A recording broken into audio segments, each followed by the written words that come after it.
kind of recreation in that area of the backcountry. But Alaskans were a stubborn people.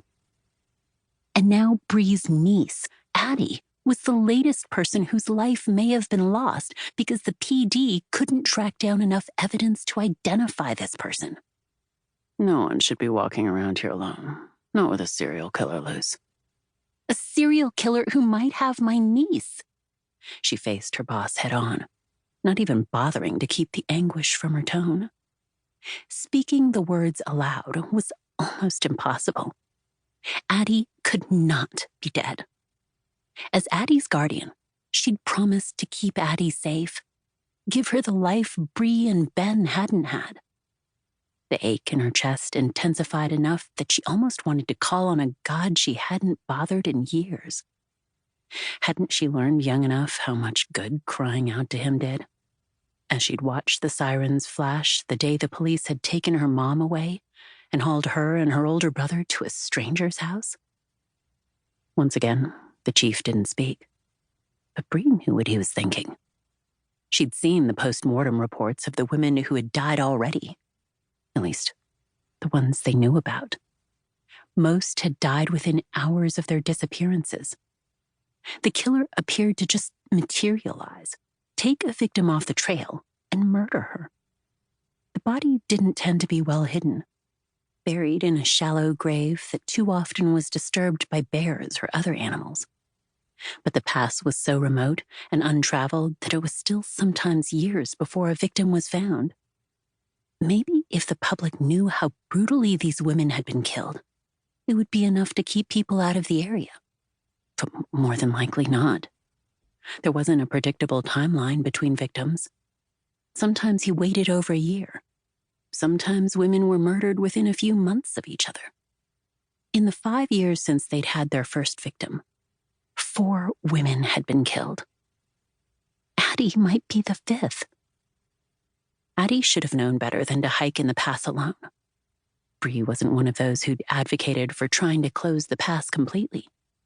Very few people thought that a realistic possibility since it was the center of recreation for the town and encompassed an area over 100 square miles. But she'd told her niece never to go there alone, a rule she followed for herself as well. Addie hadn't listened. Panic pressed at the front of Bre's throat and down into her chest. She almost couldn't breathe when she thought about Addie, possibly. After all she and her brother had been through, Bre had failed in her last promise to him. But Bre was desperate. God, she tried, but no words came. Help? She felt a flicker of something inside, almost like a spark. For so long she'd wanted God to step in and help her, wanted a reason to believe. Abby did, Bre reminded herself. The teen had been outspoken about it, asked to be taken to church every Sunday, which Bre did whether she'd been up all night working on a case or not, because it was important to her niece. She'd refused Addie's invitations to go inside with her, though. People who'd seen what she had didn't go to church. Or that's what she told herself. Bre, are you still listening? He hadn't called her captain, something he was typically very careful to do when they were working, just to make it clear to the people under her command, mostly men, that she was just as deserving of respect as anyone was. But she heard the caring in his voice. This man wasn't just her boss. He was her friend. The man whose wife insisted on fixing her and Addie dinner every Friday night, no matter how much Bre protested that she didn't have to do that. He was almost as invested in finding her niece as she was. Sorry, Chief.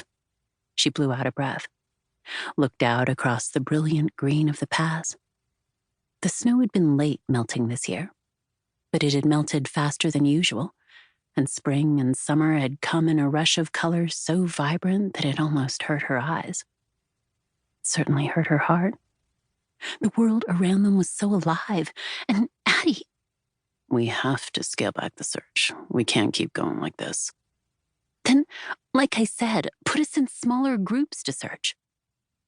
Theirs was already the smallest group. Just the 2 of them.